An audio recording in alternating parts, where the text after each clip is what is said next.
Director with AFM India. So today's session is going to be slightly interesting because this is something which is very critical from a business point of view. Because I remember now I'm having almost 28 years into this industry, or I remember 25 years back when I used to talk about mutual funds. So people used to see with lot of क्या बोलते हैं, शक, skeptical कि कहाँ से आ गए, ये mutual fund क्या है. And that time I was working with iPro MC and Pankaj Rajdan used to be our CEO. Now fast forward 25 years, now when I talk about alternates, I get the same kind of doubt and skepticism. But let me tell you, I'll start off my presentations or discussions with 3 stories. But before that, let me just give you a brief about AFM India. All of you know about AFM India. So we are a global education and the training platform, and over the last 10-15 years we are training people on chartered wealth manager, जो हमारे flagship programs हैं, and we also train people on successions and inheritance and trust and estate planning. So lot of times at various forums जहाँ पे when I go and speak, lot of distributors tells me कि रोमित भाई, you have guided us for the last 30 years. अगला next 10 साल के लिए if you have to focus our business, what are the areas where we need to focus on? Because all of you are today running a successful mutual fund distribution business. And if you have to look from today, अगला next 10 साल के लिए, because when I started selling mutual funds 25 years back, people did not had any idea what is a mutual fund, how is it going to transform our life. But today, all of you who are sitting in this hall today, all of you has gone the benefit of mutual funds. Mutual fund today is a part of your life. It has created a business for you. It has created your identity. And by all blessings of the Almighty, it will grow more bigger and bigger. But from here onwards, if you have to design your business अगला next 10 साल के लिए, it is not going to be the same the way it has happened in the last 10 years or last 20 years. The world has now become extremely transparent. The world has become extremely validating. आप जो भी बोलेंगे, people will go and try to validate कि whether you are saying is right or not. मैं आपको छोटा सा example देता हूँ. घर में बच्चा होगा, if you tell them anything to your children, आप देखना they go back to a mobile phone and they validate. आप सही बोल रहे हो कि नहीं बोल रहे हो. The same thing happened with an investor today. The moment you are telling something to the investor, whether it is good or bad about a product, the client goes and validate whether Rajesh is saying something which is true or not. And that's the challenge for all of us. Because I'll share some basic data. And before I start off my data, I'll give you 3 stories. Because I am based out of Bombay and I'm connected to more than 25,000 distributors today. Because many of you have done training with me also. अभी कुछ दिन पहले I went with a client, एक distributor friend है, in Bombay. I went for a call with him. I went for a call कि बोला कि Romit sir मेरे client है who is willing to invest around 2.5 crores in AIF. और उनको private credit fund चाहिए होगा, कहीं पे सुना होगा क्लाइंट ने. एंड द क्लाइंट टोल्ड कि केयूर भाई थोड़ा I want to know about this product. तो हमने क्लाइंट के पास गया. We had a long 2 hours discussion. Now when the meeting was over, the client told the distributor कि केयूर भाई हो गया ना अपना. बोला हाँ. बोला आप निकल सकते हो, मैं थोड़ा रोमित भाई के साथ बैठना चाहता हूँ. And then he offered me a tea and he said कि रोमित भाई 2.5 करोड़ तो डालना है, मगर ये डिस्ट्रीब्यूटर के थ्रू नहीं डालना है. मैं बोला क्यों? बोला नहीं, इसका सोच कभी 15 लाख के ऊपर जाता नहीं है. And I don't feel comfortable in giving 5 crores और 2 crores टू. मेरे को लगता नहीं है वो हैप्पी, मतलब he will be able to handle it. Can you connect me to some large wealth management companies जहां पे वो 3 करोड़ 4 करोड़ हैंडल कर सकता है? मैं बोला देखो मेरा एथिक्स में नहीं है, मैं 30 साल से इंडस्ट्री में हूँ. अगर किसी ने डिस्ट्रीब्यूटर ने मेरे को लेके आया तो I am faithful to him. अगर आप किसी को जानते हो तो आप उनसे करवा लो. बोला नहीं आप बताओ. मैं बोला नहीं, मैं बोला उसको खुश करने के लिए जो भी 10-15 लाख है which I will give it to you so that he is happy because he is with me for the last 20 years. But ये जो 3 करोड़ का इन्वेस्टमेंट है ना, that I want to do with a wealth management company. Now this is a very big alarming network for you. अभी recently there was an event in Bombay, so that was a first story. The next story is There was an event in Bombay. Alpa Shah का event हुआ था मुंबई में last 2-3 weeks पहले. I was there and there was another CEO of a company who has just recently launched their SIF. SIF launch किया. So distributor started asking कि sir how was the response? He said कि मैं आपको एक काफी I'm going to share you a very shocking story. SIF में एक particular client से 1,70,00,000 का SIF का एप्लीकेशन आया sir. The distributor who introduced that fund to that investor did 35 lakhs rupees with that distributor. But additional 1.35 crores, he did it directly. Now, this is going to happen everywhere because today clients are very informed. ना मैं आपको बता रहा हूँ 3 things which is going to drive the business in the next 10 years. One is technology, one is the regulations, and one is the investors' knowledge about the product. तो आप technology को avoid नहीं कर सकते हो, आप रेगुलेशंस को avoid नहीं कर सकते हो, and please do not oversteps into clients confidence.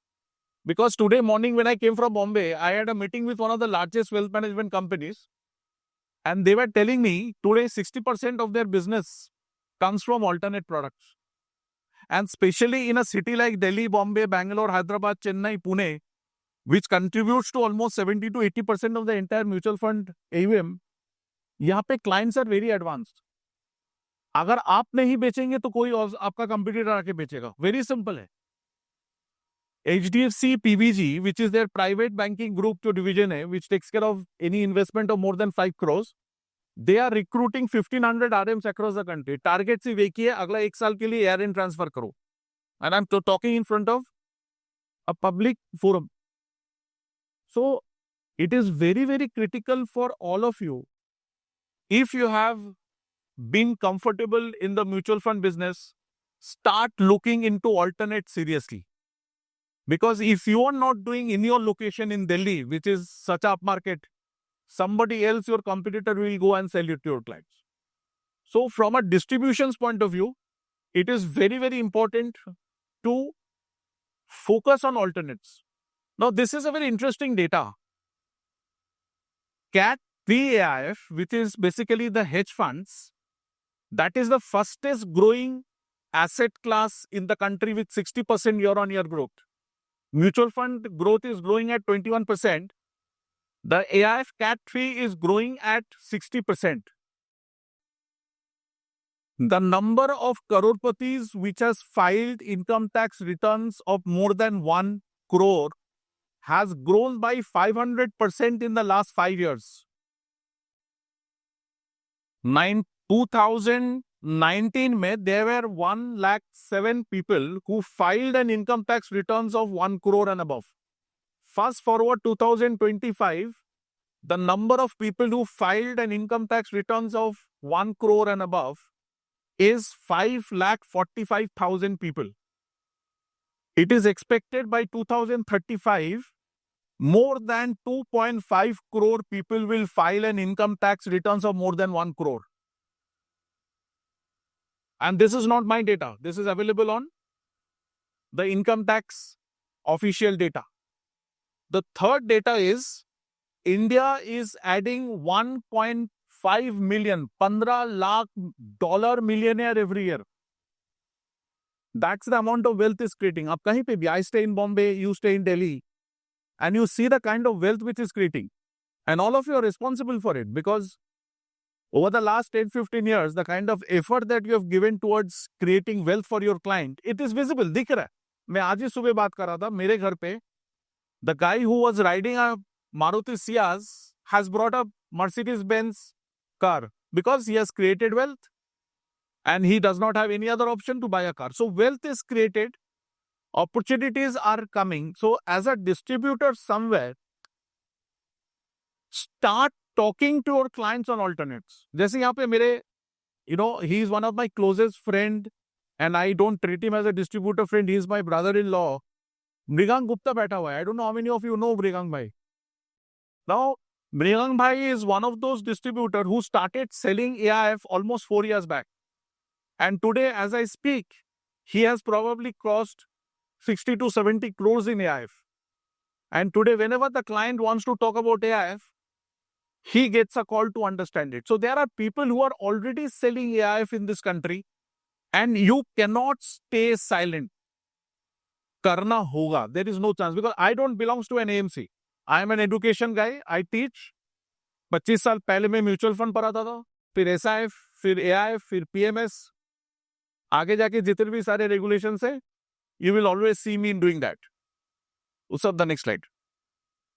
Now, there is a very interesting article. I don't know how many of you seen this article in Money Control. The article said that Indians are becoming wealthy faster than the industry could service.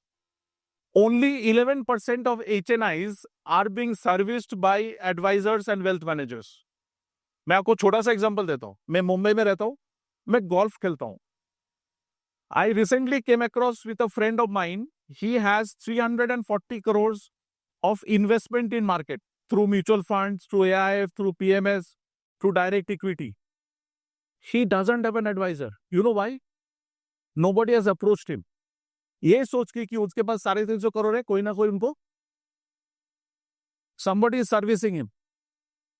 So there is a huge amount of wealth which has been created जो आपको दिख रहा है and you are not servicing it, or else you are not servicing it. I don't know how many of you have observed, recently HDFC Mutual Fund has also launched private credit funds.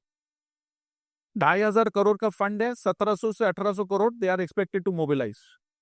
So every mutual fund companies जिसके साथ आप जुड़े हो, all of them have started launching AIF.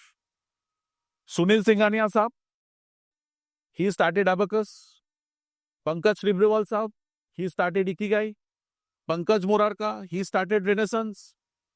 Everybody who had contributed to the growth and glory of mutual fund, all of them today runs an AIF and the PMS business. So as a distributor, somewhere, this is my belief and this is my conviction, because I am part of the regulatory body which is working towards creating AIF doable for distributors. अभी भी AIF के लिए there is a paper. I don't know how many of you know there is a 19A and 19B paper. AIF के लिए सुने होंगे. Either you have heard it or you have not heard it. Now ये सुन, it will become compulsory for all of you. I heard somebody of you saying that SIF is a tough exam. मैं आपको छोटा सा एक conversation सुनाता हूँ. There was a industry body event which was happening. ऐसे ही लोग थे, वहाँ पे कुछ NISM के representative free थे. So somebody was saying, identify the quantum of business. 1.5 lakh distributor doing an SIF training of 3,000 rupees. कितना रेवेन्यू होता है पता है? 450 करोड़. अगर आप एक बार फेल हो जाते हो ना, you will have to reappear.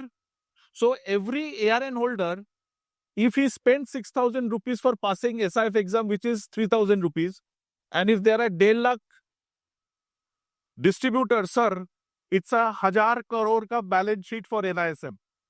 मैं मृगांक से भी बात कर रहा हूँ. एंड ऐसे 7 एग्जाम्स आएंगे आपके सामने. मैं बता रहा हूं, मैं 2 एग्जाम्स के ऊपर मैं काम कर रहा हूं. There would be 7 exams that is going to come in the next 5 years where you have to become compliant and you will have to appear for the degree.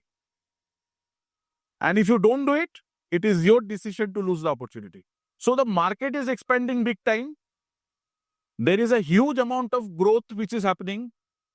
India as a country is also growing in terms of macro factors and other economic indicators. If you see today, India stands very strong when it comes to global indicators. And that is why you will see that European Union's coming in. Why would they come to India and work? Suddenly, kya ho gaya ki suddenly the European Union coming to India and they're doing mother of all deals? It is because the financials and the economic parameters of this country is massive. And there is a huge amount of wealth which is creating money. So these are just some of the numbers. Like for example, if you see from 2019 till now, the equity as an asset class has grown. 61% of the entire population is demographic dividend. Matlab today the entire GDP is contributed by a segment between 25 to 58 years of people. So overall अगर आप देखेंगे ना, there is a huge amount of एक uplift हो रहा है. There is a huge uplift हो रहा है. If you see today, lot of your investors जो पहले आपसे 5,000 का एसआईपी करते थे, अभी वो 15,000 एसआईपी कर रहे हैं, and this is happening silently. मैं आपको बता रहा हूं, ऐसा नहीं कि may be you have not seen me, but I am very active in western markets. वहां पे मुंबई, दिल्ली, मुंबई, गुजरात, पुणे मार्केट में I do lot of this event. So there is a very silent activity which is happening. Go to the next slide. So, few things which you will have to be very, very open is knowing new product. Now, today, Rajesh is here. So, I don't want to speak for much more before I hand it over to Rajesh. No, he comes with a very brilliant product. And let me give you a disclaimer. I have trained more than 40,000 distributors in this country on PMS, AIF, on various topics, on AIF, SIF के ऊपर भी. And I come across lot of strong presentation. जो presentations मेरे को दिखता है. अभी आज के दिन में there are lot of events which happens where you participate. जैसे आपके दिल्ली में भी काफी इवेंट होते हैं, मुंबई में जैसे अभी कुछ दिन पहले नेटवर्क एपी का हुआ, हमारे इवेंट होते हैं. अभी गुजरात में मिलिंद भाई ने इवेंट किया था. So these are events where all distributors they participate. Now trust me, I saw Rajesh's presentation in our Bangalore event, which was in the month of October. One of those few presentations which has hit me in my last 5 साल में was Alpha AIF. Now, ये product क्या है? What is the opportunity of this product? It is very, very important for all of you to know, because lot of people sees me as a trainer, mentor, guru समझते हैं मेरे को, and I trust me, there are a lot of people across the country who teach, who consider me as their business coach, consultant, and they take my help. Now, this particular product mein na, it is silently growing in such a way that it is absolutely unnoticeable. And today, when you have to go to your clients to create a new product to them, it is very important to look for 4 factors. Yaad rakhna. It is not about Alpha, it is not about HDFC. 4 parameters that you as a distributor should be extremely careful. The first is the regulations. Is the product regulated? That's the first thing that you need to look. Jitne bhi product aate hain na, the first thing that you should look from the distributors community is whether that product is regulated. The next factor is the return. The third is the risk. And the fourth is the taxation angle to it. कोई भी product, because you are distributors, so any company would want to invite you, want to present their product, because ultimately you are the biggest channel of investment for domestic savings. Always look for these 4 characteristics of any product that you see. The regulations, क्या वो SEBI के साथ registered है? Try to avoid any product which is not regulated. Please do not work on any product which is not regulated. So regulation, risk, return, and taxations. Because in an AIF, क्या होता है कि when you are talking about an AIF product to your clients, one of the most important parameters जो आपके clients get interested is the taxations part of that camp. Because mutual fund का एक अलग सा टैक्सेशन है, PMS का अलग taxation है, कैटेगरी 1 to F का अलग टैक्सेशन है, कैटेगरी 3 का अलग टैक्सेशन है. मैं आपको छोटा सा एग्जांपल देता हूं. What is the short term capital gain tax for a listed equity? No, it's not 20%. It's 23.92. हाँ, हाँ, 4% is a big amount. Because the moment you will sit with an investor who is going to give you 1 crore, a 3.92% arbitrage is a 4 lakhs rupees. That's the knowledge that you need to do. So similarly, for a long-term capital gain tax, which is 12.5, is actually 14.35. So it is very important that dynamics are changing, the way of doing business is changing, and as a distributor, you will have to update and upgrade.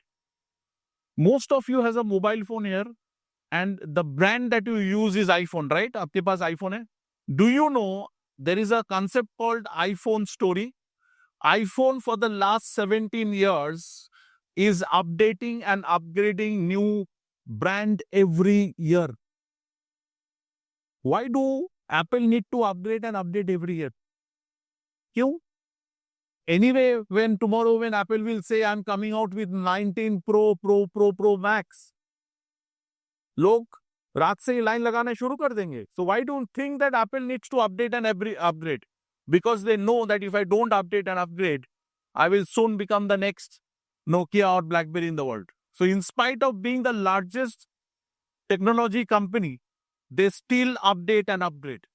So for you, it is very, very important that don't keep your eyes and ear closed. World is changing very fast. मैं आप लोगों को बता सकता हूँ. And finally, before I hand it over to Rajesh, let me tell you the third story. There is a distributor in Bhopal called Saurabh Srivastava. I don't know how many of you know him.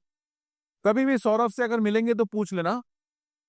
Saurabh Srivastava is one of those guys like Mrigank, who is like my young brother. He came with a client and he said, Ki Romit bhai, my client has around 5 crores and he wants to invest. This guy owns a restaurant and he sold his restaurant, to 5 crore mila usko. And he is looking for a solution where he wants to invest for next 5 years. But at the end of 5 years, he wants his 5 crores back. Do I have a solution where I can give him assured 5 crores in an investment? The answer is no. You do not have a product which will guarantee you that your capital will be returned back to you after 5 years. है क्या हमारे पास कोई capital market का नहीं है? But one side of the story is the distributor is not upgrading. That is why the client is fed up and he wants to go with a wealth management counters. The another end of the story is he designed a principal protected solution of only 2 crores. What did he do?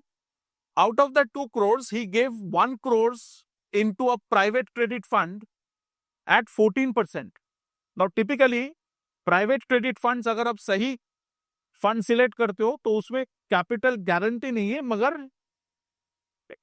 Protection है. It gives you the fund because if it is from a good fund house the private credit will pay the coupon every year and the installment will come to you. So what did he do? He took 1 crore out of that 2 crores. He invested into a private credit. 14% private credit में डाला जो 5 साल में 2 crore हो जाएगा. So the 2 crores that he gave will come back to him. The remaining 1 crore that is left, he invested 50 lakhs rupees in a PMS and 50 lakhs rupees into mutual fund. Now why did he do that? He said, Ke Romit bhai, he told me that Saurabh, at any point of time, if I need money, you should make that money available to me. Today, I have platforms जहाँ पे loan against mutual funds में I can take that. There are a lot of platforms, right, where you can take loan against mutual fund. So I made sure that out of 2 crores, 50 lakhs rupees is available in mutual fund. So कल अगर उनको 30 lakh, if he needs, he can take loan against mutual fund and get him liquidity available. So out of 2 crores, 1 crore went to special credit funds, which is a Cat 2 fund at 14%, which eventually will become 2 crore in the next 5 years. Remaining 1 crore, he invested in mutual funds and in PMS. Eventually, the client gave him 5 crores.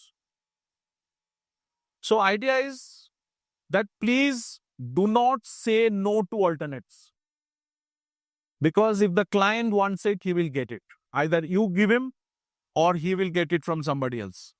And especially in a city like Delhi, Bangalore, Bombay, top 6 cities, the clients are extremely informed.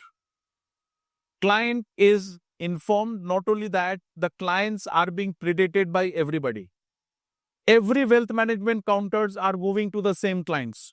So if you say no to this fund or any other fund which is good, and if the client comes to know from me that this is a good fund and he will validate like your children validate, तो फिर उनको क्या लगेगा कि राजेश मेरे को information चोरी कर रहा है, he is not giving me the information. He will start building distrust.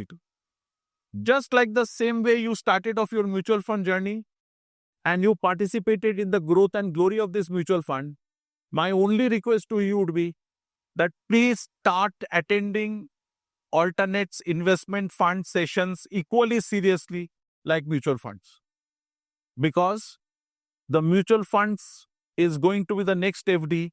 And just like that, today, when your client does FD, you don't get to know when he's doing FD.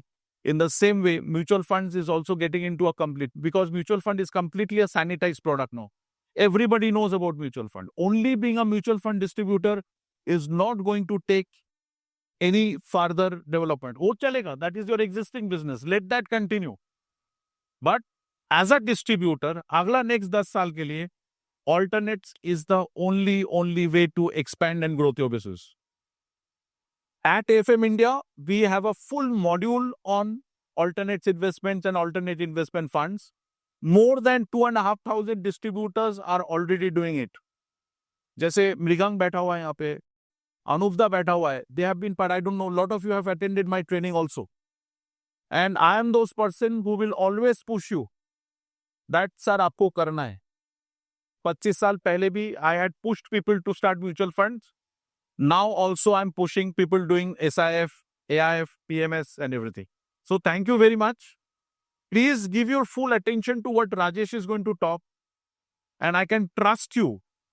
आपने ऐसा presentation data नहीं देखे हैं, मैं आपको guarantee देता हूं. You will not believe it in your eyes, the data that Rajesh will put forward. So Rajesh, please, please share your data and please share your thing. So my thing is over because I think Rajesh needs more time. So we will take questions, and let me assure you, I have been part of the regulatory process on drafting the AIF exams for distributors. Correct. अभी जो distributors आप लोग के लिए 19A और 19B आने वाला है ना, you will come across me, because India में कोई पढ़ाता नहीं है यार. तो even if you want, you can not avoid me. Distributors लोग बोलते हैं कि सर 25 साल पहले भी आप थे, म्यूचुअल फंड सिखाए, SIF भी सिखाए, PMS भी सिखाए, तो AIF के लिए भी आना होगा.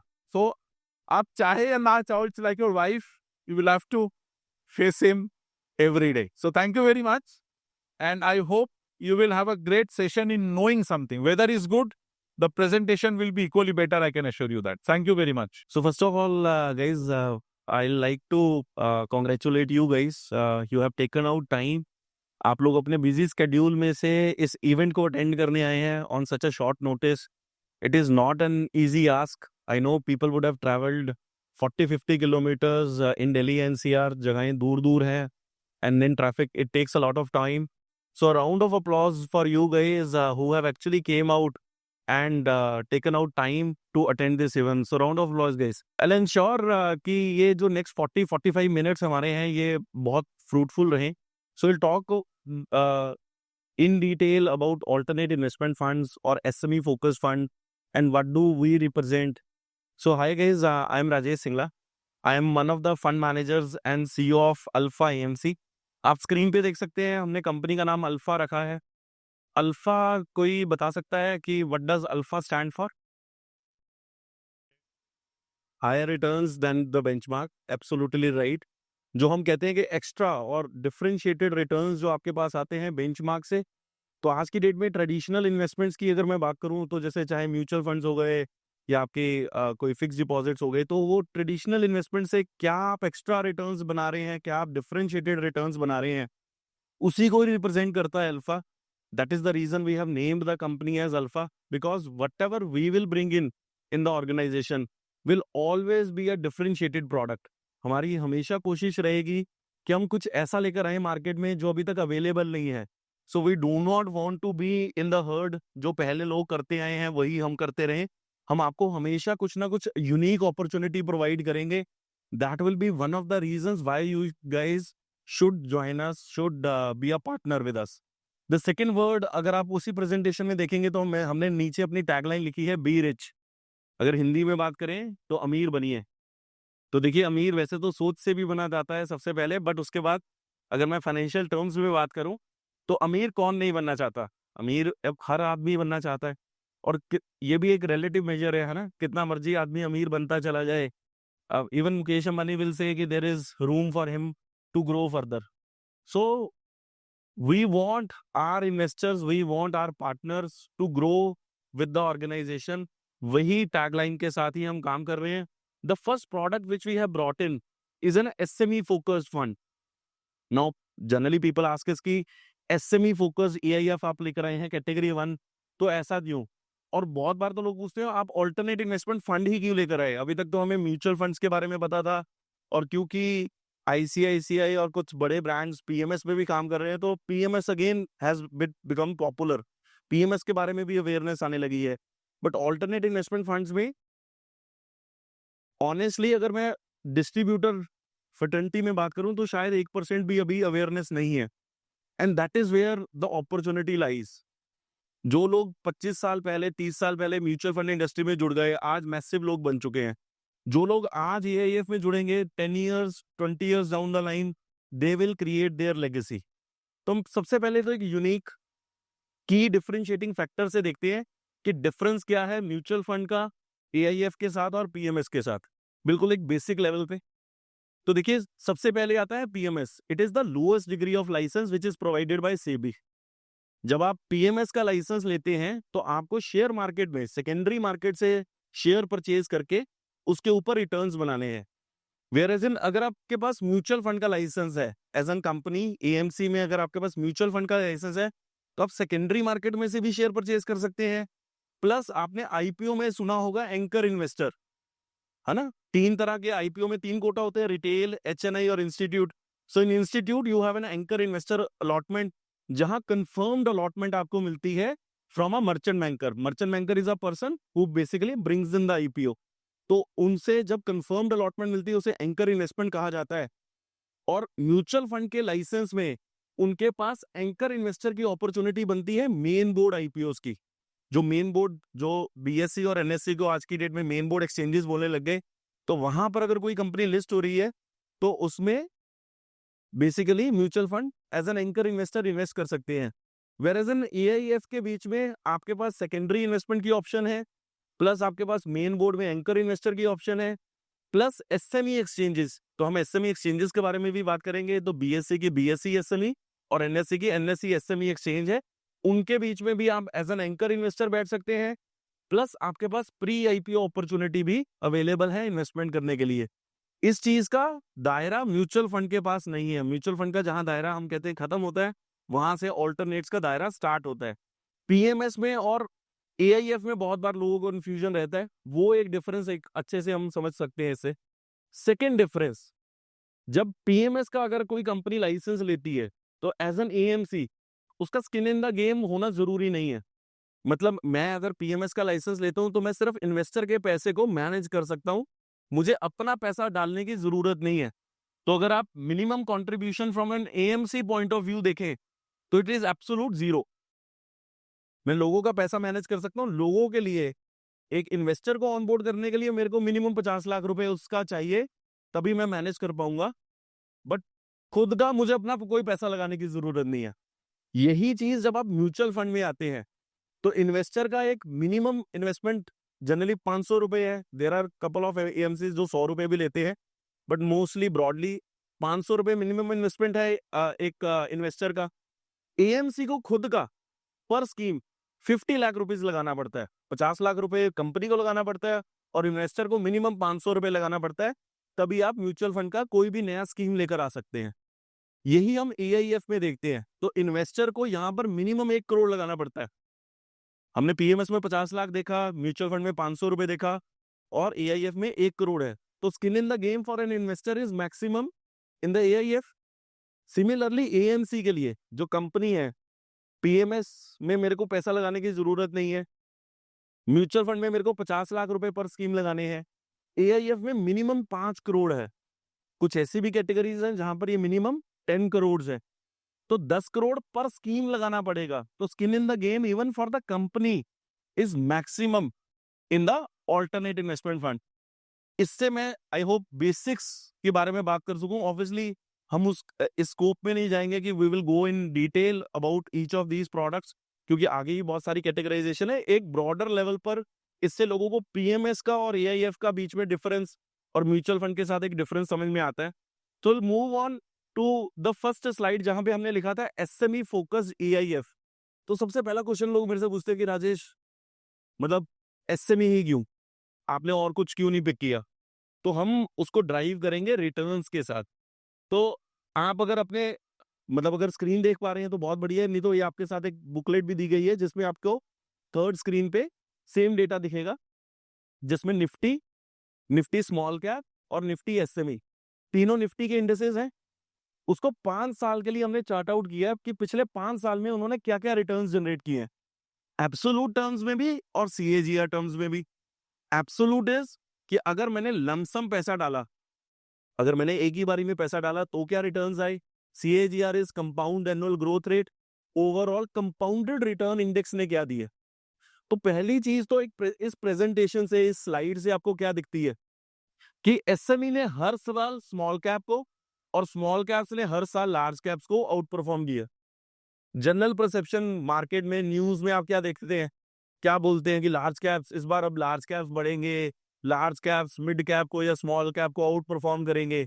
बट ये सिर्फ कहने की बातें हैं। डेटा के ऊपर बात करें तो पिछले 5 साल में आप हर साल देख सकते हैं कि एसएमईज ने स्मॉल कैप को और स्मॉल कैप ने आगे फर्दर लार्ज कैप को आउट परफॉर्म किया। और इस चार्ट को 5 की बजाय मैं 10, 15, 20, 25, 30 साल भी कर दूं तो भी सेम है रिजल्ट्स। ऐसा नहीं है कि ये सिर्फ 5 साल का ही डेटा है। अब आउट परफॉर्मेंस कितनी है वो भी समझते हैं। मान लीजिए किसी ने 1 करोड़ रुपए की इन्वेस्टमेंट करी हो, इन एब्सोल्यूट टर्म्स 5 इयर्स में स्मॉल कैप में 751% बने हैं। मतलब 1 करोड़ की इन्वेस्टमेंट पे 7.5 करोड़ रुपए रिटर्न में आए हैं। वहीं स्मॉल कैप में 1 करोड़ की इन्वेस्टमेंट में 150%, मतलब 1.5 करोड़। और वहीं निफ्टी लार्ज कैप, निफ्टी 50 में 87 लाख। अब 1.5 करोड़ में और 7.5 करोड़ में तो 6 करोड़ का डिफरेंस है। It is already 5 times difference, बहुत ज्यादा बड़ा है, ह्यूज है। सिमिलरली 87 लाख में और 7.5 करोड़ में ऑलरेडी 8 गुना से भी ज्यादा का फर्क है। तो स्मॉल कैप से 5 गुना, लार्ज कैप से 8 गुना। इस वजह से हम बोलते हैं कि अब सारे वेल्थ मैनेजर्स को कि आप अपने एचएनआई और अल्ट्रा एचएनआई क्लाइंट्स के लिए एसएमईज का उनको एक्सपोजर जरूर दीजिए। अगर यही सीएजीआर टर्म्स में देखें तो निफ्टी एसएमई ने 53% का सीएजीआर रिटर्न दिया है, 53% का। वही स्मॉल कैप ने 20% और वही लार्ज कैप ने 13%। तो डिफरेंस इज नॉट 2-3%। ऐसा नहीं है कि चलो यहाँ 20 था, यहाँ 22 आ गया या 24 आ गया। एक जगह पे 20 है, एक जगह पे 53 है, मतलब द डिफरेंस इज ऑलरेडी, मतलब 2.5 गुना से ज्यादा का तो कंपाउंडेड रिटर्न में पर ईयर के में डिफरेंस आ रहा है। और 13% और 53% में 40% से भी ज्यादा का डिफरेंस है। इस वजह से हम बोलते हैं कि आपको एसएमईज की तरफ सीरियसली देखना चाहिए ताकि आप ऐसा एक्सपोजर अपने इन्वेस्टर्स को दे सके। नीचे एक बहुत ही इंटरेस्टिंग लाइन लिख रखी है, हमने यहाँ पे निफ्टी एसएमई के रिटर्न्स दिखाए हैं, पर इंडेक्स बीएसई एसएमई का भी है। और बीएसई एसएमई का इंडेक्स एक्चुअली आउट परफॉर्म करता है निफ्टी के एसएमई के इंडेक्स को। यहाँ पर अजय ठाकुर जी ने काफी अच्छा काम किया है। इनफैक्ट बीएसई एसएमई पहले स्टैब्लिश हुआ था as compare to NSC SME. BSE SME का पिछले 5 साल का रिटर्न देखिए 133% का है। कैगर रिटर्न 133% की बात कर रहा हूं। पहली लाइन में लिखा है वही इन्वेस्टमेंट 1 करोड़ की 5 साल में बीएसई एसएमई इंडेक्स में 68 करोड़ बनी है। मैं एक साइड पे 7.5 करोड़ की बात कर रहा था जो ही अपने आप में बहुत बड़ी फिगर थी as compare to small cap और मिड कैप और small cap and large cap. मैं अभी 7.5 करोड़ की बात नहीं कर रहा, मैं बीएसई एसएमई इंडेक्स में 68 करोड़ की बात कर रहा हूं। तो आप सोचिए डिफरेंस ही कितना ज्यादा है 7.5 करोड़ में और 68 करोड़ में। एनीबडी इन्वेस्टेड, किसी का 1 करोड़ लग गया हो तो उसके तो कहने का मतलब है एक काइंड ऑफ जैकपॉट खुल गया उसको। मुझे नहीं लगता 5 साल के बाद वो अपने आप में ये मतलब जिस तरह की वो वेल्थ जनरेट कर पाएगा कि उसको इसके बाद मतलब जो कहीं पे भी मतलब he will ever come back to the normal traditional products. इस स्लाइड को मैं क्लियर कर पाया। तो लोग जनरली इसके बाद मेरे से पूछते हैं कि यार ये एसएमई के रिटर्न्स तो तुमने बहुत अच्छे दिखा दिए, बट ये एसएमईज होते क्या हैं, इसके बारे में थोड़ा सा बात कर लेते हैं। तो देखिए 2012 में एसएमई का फ्रेमवर्क आया, सेबी ने लॉन्च किया। और 2013 में बीएसई एसएमई और 2014 में एनएससी एसएमई लॉन्च किए गए। इंडिया सेकेंड मार्केट है after UK. UK is the first market to have an SME exchange. India is the second country to have an SME exchange. और अभी तक, और पहले 5-6 साल ऑनेस्टली गवर्नमेंट को, सेबी को इसको रोल आउट करने में, to get the things going, थोड़ा टाइम लगा। पहले 5-6 सालों में सिर्फ 50 से 60 कंपनीज ही लिस्ट हुई थी, बट उसके बाद पेस पिकअप हो गया। आज on an average every year तकरीबन 250 कंपनीज लिस्ट हो रही है, और तकरीबन 57,000 एसएमईज अभी अनलिस्टेड पड़ी है। 1400 लिस्ट हुई है, 57,000 अनलिस्टेड है। तो अगला 10 साल, 20 साल, 30 साल कंपनीज की मतलब कंपनीज खत्म नहीं होने वाली, इतना स्कोप है। और मैं भी अभी एक अच्छे साइज के बिजनेसेस की बात कर रहा हूँ, मैं 2-2.5 करोड़ बिजनेसेस की बात नहीं कर रहा, 57,000 बिजनेसेस जो लिस्ट हो सकते हैं। अभी तक 1400 कंपनीज लिस्ट हुई हैं इसमें, 1417, और जिसमें से हर चौथी कंपनी ने 30% से भी ज्यादा का CAGR रिटर्न दिया है। Every fourth company has generated a return of more than 30% CAGR। 30% का कैगर रिटर्न अच्छा रिटर्न है, बढ़िया रिटर्न है। हर चौथी कंपनी ने वैसा रिटर्न जनरेट किया है, और ऑलमोस्ट हर चौथी कंपनी माइग्रेट भी कर गई है मेन बोर्ड पे। गवर्नमेंट के रूल्स के अकॉर्डिंग 3 साल के बाद एक कंपनी एलिजिबल हो जाती है एसएमई से मेन बोर्ड पे मूव होने के लिए। 3 की बजाय 3.5 साल लगते हैं ऑन एन एवरेज जब एक कंपनी को मूव कर दिया जाता है। और तकरीबन अभी 25% कंपनीज ऑलरेडी माइग्रेट हो चुकी हैं। थोड़ा सा एसएमई के वर्ल्ड को और देखें तो ये पहली कंपनीज, हमने टॉप परफॉर्मिंग एसएमई कंपनीज यहाँ पे चार्ट आउट की हैं।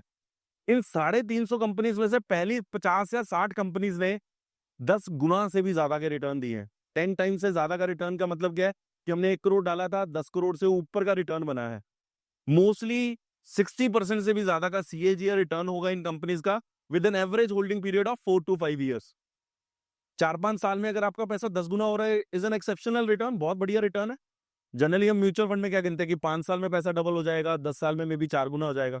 यहाँ मैं 3-4 साल में या 3 से 5 साल में 10 गुना की बात कर रहा हूं, राइट। अब पहली कंपनी देखिए, डीपी आभूषण। ये रतलाम मध्य प्रदेश की कंपनी है। सिर्फ 2 ज्वेलरी के स्टोर से जब इनका IPO आया था, 300 करोड़ का रेवेन्यू था। आज कंपनी का रेवेन्यू 3600 करोड़ का है। 11 स्टोर हो चुके हैं। राजस्थान में भी प्रेजेंस आ चुकी है, मध्य प्रदेश में भी प्रेजेंस आ चुकी है। और कंपनी का शेयर 1 करोड़ की investment almost has given a 53 crore return in just matter of 8 years, giving a CAGR return of 62%। Second company देखिए, knowledge marine, Mumbai based company है। ड्रेजिंग सर्विसेज देते हैं। ड्रेजिंग सर्विसेज का मतलब पोर्ट पे जाकर अगर मेरे को शिप को डॉक करना है तो नीचे की मिट्टी को हटाते हैं ताकि बड़ी शिप्स आकर डॉक की जा सके। सुनने में ऐसा नहीं लगता कि कोई मतलब एलन मस्क की तरह कोई, है ना, बड़ा काम है, पर बहुत इंपॉर्टेंट काम है, और इसमें भी बहुत इंजीनियरिंग लगती है क्योंकि मिट्टी हटाना एक्चुअली में इजी नहीं है। कंपनी ने मात्र 4.5 साल में 1 करोड़ की इन्वेस्टमेंट में 48 करोड़ का रिटर्न दिया है, giving a CAGR return of 124%। Third company, Concord control system, Lucknow based company है। यहां से बहुत पास है कंपनी, और कवच में, रेलवे कवच में काम करते हैं। 1 करोड़ की इन्वेस्टमेंट ऑलमोस्ट 48 करोड़ हो चुकी है सिर्फ 3 साल में। हर साल शेयर 4 गुना हो जाता है। पिछली 2025 में गई शायद सारी मार्केट अंडर परफॉर्म की होगी, ये शेयर तब भी 400% ग्रो हुई है। मतलब अगर किसी ने पिछले साल भी अगर ये शेयर परचेज किया हो, वो आज भी 100 रुपए के ऊपर 500 रुपए के रिटर्न, 500 रुपए उसकी वैल्यू हो चुकी है। 400% बढ़ा है कंपनी। कॉनकॉर्ड कंट्रोल सिस्टम इतना फंडामेंटली स्ट्रांग है, इस पेस से ग्रोथ है इस कंपनी की। चौथी कंपनी, वॉरी रिन्यूएबल्स। वॉरी तो अपने आप में एक बहुत बड़ा ब्रांड बन चुका है। सूरत बेस्ड कंपनी है। ये इंडिया की पहली एसएमई कंपनी लिस्ट हुई थी। बाद में वॉरी एनर्जी का भी IPO आया, मोस्ट सब्सक्राइब्ड IPO था पूरे इंडिया का, और 1 करोड़ की इन्वेस्टमेंट तकरीबन 42 करोड़ बन गई, giving a CAGR return of 32%। Fifth company, Nintec system, Ahmedabad based company है। सिर्फ मात्र 12 करोड़ का रेवेन्यू था, क्लाउड कंप्यूटिंग में है, और आज भी कंपनी की वैल्यूएशन लेस देन 1000 करोड़ है। 850 करोड़ का ही टोटल वैल्यूएशन है कंपनी का। 1 crore investment has become close to 39 crore, giving a CAGR return of 46%। मैंने सिर्फ वो डेटा दिखाया है जहां पर एसएमईज अच्छा परफॉर्म कर रहे हैं। अब लोग जनरली मेरे को बोलते हैं कि राजेश, हमने वॉरी का नाम सुना है, चलो अब धीरे धीरे कॉनकॉर्ड भी लाइमलाइट में आने लगी है, हमने बाकी कंपनीज का तो नाम ही नहीं सुना यार, ये जो आप बता रहे हो। तो मैं कहता हूँ चलो वो उन कंपनीज के बारे में बात करते हैं जिन सबका हमने नाम सुना है। तो उसमें सबसे पहली कंपनी आती है, ये सारी वो कंपनीज हैं जो हम ब्लू चिप्स गिनते हैं। आइशर मोटर, बुलेट, जो बुलेट बनाती है, 1992 में जब आईपीओ आया था guys, total valuation of the company was 35 crore and 1 crore का इन्वेस्टमेंट आज 6202 करोड़ का है, 6200 crore. Second company Asian paints, 135 crore की वैल्यूएशन पे आईपीओ आया था। आज कंपनी का मार्केट कैप तकरीबन 2.25 लाख करोड़ का है ना। हर घर कुछ कहता है, Asian Paints I think synonymous है सभी के साथ। And 1 crore investment has grown to become 1900 crore. और उसमें मैंने सिर्फ स्टॉक प्राइस का एप्रिसिएशन की बात की है, डिविडेंड्स को वापस से रीइन्वेस्ट करके तो मैं शायद रिटर्न्स और भी ज्यादा दिखा सकता था, बट हमने सिर्फ स्टॉक प्राइस का एप्रिसिएशन जब आया था और अब जितने पे लिस्टेड है उसका डिफरेंस लिया है। थर्ड कंपनी एचडीएफसी बैंक, मात्र 400 करोड़ की वैल्यूएशन पे 1995 में आईपीओ आया था, आज 15.25 लाख करोड़ का मार्केट कैप है। 1 करोड़ की investment has grown to become 1900 times. क्या आपको लगता है यहां से अगर आप 30 साल एचडीएफसी बैंक रखे तो यहां से 1900 गुना रिटर्न दे देगा? वो तब एसएमई था, वो तब ग्रोथ फेज में था, जिसकी वजह से पैसे बने हैं। आज आप शायद 10% रिटर्न भी ओवर लास्ट नेक्स्ट 5 इयर्स बना ले एचडीएफसी बैंक में तो बहुत बड़ी बात होगी। रिलायंस इंडस्ट्री तो इंडिया की लार्जेस्ट कंपनी है, 19 लाख करोड़ का मार्केट कैप है and 1 crore investment has become close to 1400 crore और 1500 करोड़। डिविस लैबोरेटरी, थोड़ा सा लेटेस्ट बात करते हैं। 2003 में तो आप में से काफी लोग हैं जो स्टॉक मार्केट में एंटर कर चुके होंगे और आपके सामने ये भी कंपनी लिस्ट हुई थी मात्र 140 करोड़ की वैल्यूएशन पे। आज कंपनी का मार्केट कैप 1,75,000 करोड़ का है। इन just matter of 22 years share price है बिकम 950 टाइम्स। 1 करोड़ का इन्वेस्टमेंट 950 करोड़ हो गया। 22 सालों में कुछ और करने की जरूरत नहीं है। अगली कंपनी इंफोसिस, 150 करोड़ की वैल्यूएशन पे आईपीओ आया था, आज 6.25 लाख करोड़ का मार्केट कैप है। आईपीओ सब्सक्राइब भी नहीं हुआ था, 13 करोड़ रुपए मॉर्गन स्टैनली ने डाल के बेल आउट किया था इस आईपीओ को और आज 1 करोड़ का इन्वेस्टमेंट क्लोज टू 270 करोड़ है। द नेक्स्ट कंपनी मारुति, एक एग्जांपल हमने ली है जहां हम 500 करोड़ की बजाय 5000 करोड़ से नीचे वाली कंपनी लेना चाहते थे, तो हमने मारुति की एग्जांपल पकड़ी है। यही दिल्ली एनसीआर गुड़गांव की कंपनी है, 3600 करोड़ की वैल्यूएशन पे आईपीओ आया था, आज 5.25 लाख करोड़ का मार्केट कैप है, 5,25,000 करोड़ का और 1 करोड़ की इन्वेस्टमेंट 133 करोड़ बन चुकी। Next company page industries, jockey brand, मात्र 400 करोड़ की वैल्यूएशन पे आईपीओ आया था 2007 में, आज तकरीबन 40,000 करोड़ का मार्केट कैप है and 1 crore investment has become close to 90 odd crore. Now what we have found in our next slide, देखिए मारुति का जब आईपीओ आया तो 3600 करोड़ की वैल्यूएशन थी, 3600 से 45,000, 3600 से 45,000 करोड़, पहले 13 गुना 6 साल में हो गई कंपनी। तब सीएजीआर रिटर्न आपका 52% है। ऐसा नहीं है उसके बाद ग्रो नहीं हुई, 45,000 से 5,25,000 करोड़ हुआ मार्केट कैप। ऑलमोस्ट नेक्स्ट 12-13 गुना होने में 17-18 साल लग जाएंगे। वो जो सीएजीआर रिटर्न 52% है ड्रॉप करके 16-17% का रह जाएगा।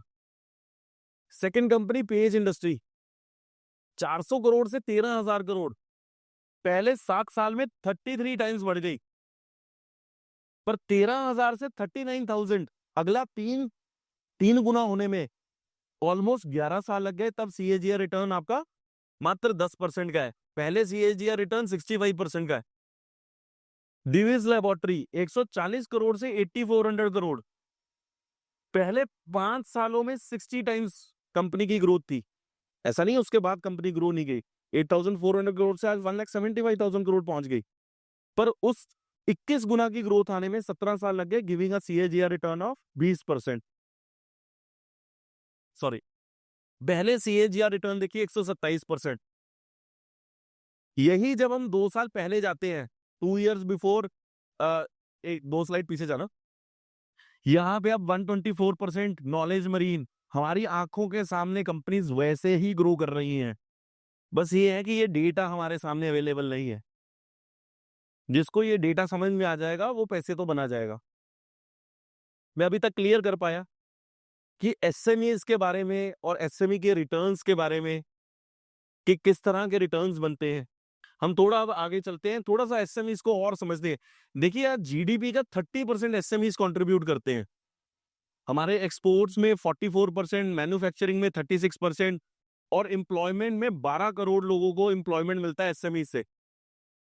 यही इसको कंपेयर करें अगर स्टार्टअप्स के साथ, तो स्टार्टअप्स जीडीपी में 0.3% कंट्रीब्यूट करता है। मतलब एसएमई 100 गुना ज्यादा कंट्रीब्यूट करता है स्टार्टअप से। और स्टार्टअप्स में 17 लाख लोग एम्प्लॉयड हैं, यहाँ 12 करोड़ है, तो मोटा मोटा 1.5% हो गया। 18 लाख होता तो 1.5% हो जाता। जितना मतलब एसएमई एम्प्लॉयमेंट देता है उसका 1.5% ही है जो स्टार्टअप्स एम्प्लॉयमेंट देता है। बट अगेन स्टार्टअप्स के बारे में हम सब जानते हैं, because they get covered by the PR agencies very beautifully. Companies चाहे कैश फ्लो नेगेटिव हो, चाहे लॉस मेकिंग हो, बट उन सारी कंपनीज के बारे में हमें पता लगता रहता है क्योंकि उनकी पीआर बड़ी अच्छी है। SMEs are already profitable organisation, ये धंधे वाले बिजनेसमैन है, प्रॉफिटेबल ऑर्गेनाइजेशन है, इनोवेटिव बिजनेसेस पे काम कर रहे हैं और नेक्स्ट लेग ऑफ इनोवेशन पे ग्रोथ भी जिसकी वजह से आ रही है। बट शायद अभी पीआर उतनी स्ट्रांग नहीं है जिसकी वजह से ये अपॉर्चुनिटी है। जिस दिन सारी दुनिया को इसके बारे में पता लग जाएगा, मे बी 5 ईयर और 10 ईयर डाउन द लाइन, आपको सारे AMCs SME focus fund provide कर रहे होंगे। पर आज ये अपॉर्चुनिटी अल्फा एएमसी के साथ ही मिलेगी आपको। अगर मैं ओवरऑल गवर्नमेंट की भी बात करूं, तो देखिए गवर्नमेंट को भी पता है कि अगर हमें एम्प्लॉयमेंट जनरेट करना है, अगर हमें अपनी जीडीपी को 4 ट्रिलियन या आगे और आगे लेकर जाना है, तो एसएमईज को बढ़ावा देना पड़ेगा। और पिछले 10 साल से 12 साल से तो बहुत फोकस है गवर्नमेंट का कि मैन्युफैक्चरिंग को इंडिया में लेकर आया जाए। इससे पहले क्या होता था, 1991 के बाद we were always a service based economy की तरफ हम शिफ्ट हुए। जब लेट श्री डॉक्टर मनमोहन सिंह जी थे, तो हमने अपने आप को सर्विस बेस्ड इकोनॉमी की तरफ मूव किया। इन्फोसिस और बहुत सारी आईटी बीपीओ कंपनीज इंडिया की नहीं पूरे वर्ल्ड की लार्जेस्ट कंपनीज बन गई। पर सर्विस बेस्ड इकोनॉमी की एक सबसे बड़ी प्रॉब्लम क्या है, बहुत ज्यादा इंप्लॉयमेंट जनरेट नहीं होती उससे। और अगर आप पिछले 2000 साल की हिस्ट्री उठाएंगे तो इंडिया को वो जो गोल्डन बर्ड कहते थे, या पहले 1750 साल इंडिया क्यों रिचेस्ट कंट्री था पूरे वर्ल्ड की, because every manufacturing, all the manufacturing was actually happening only at India. ये तो उसके बाद ब्रिटिशर्स ने जब हम पे राज किया 200 साल में, उन्होंने जब सब कुछ ले गए, तो नेक्स्ट 50 इयर्स हमें रियलाइज कर गए कि हमें यार वापस मैन्युफैक्चरिंग की तरफ जाना पड़ेगा अगर हमें एम्प्लॉयमेंट जनरेट करनी है और अगर हमें एक्चुअली में ग्लोबल लीडर वापस से बनना है। तो गवर्नमेंट ने बहुत सारे, आपने वर्ड सुने होंगे, production link incentive, PLI scheme, make in India, one district one programme, बहुत सारी स्कीम्स लाए हैं। और किस चीज के लिए, ये एसएमईज कंपनीज को ही बढ़ावा देने के लिए, पेमेंट भी मिलती रहे। ओवरऑल अभी तक अगर मैं अपने पूरी प्रेजेंटेशन को 3 पार्ट्स में डिवाइड करूं, तो फर्स्ट पार्ट में मैंने एसएमईज के बारे में बात करी कि क्यों एसएमईज। सेकंड पार्ट में I will talk about the team, about us, क्योंकि आप अगर हमारे साथ जुड़ना चाहते हैं तो आपको हमारे बारे में जानना भी जरूरी होगा कि हम कैसे लोग हैं।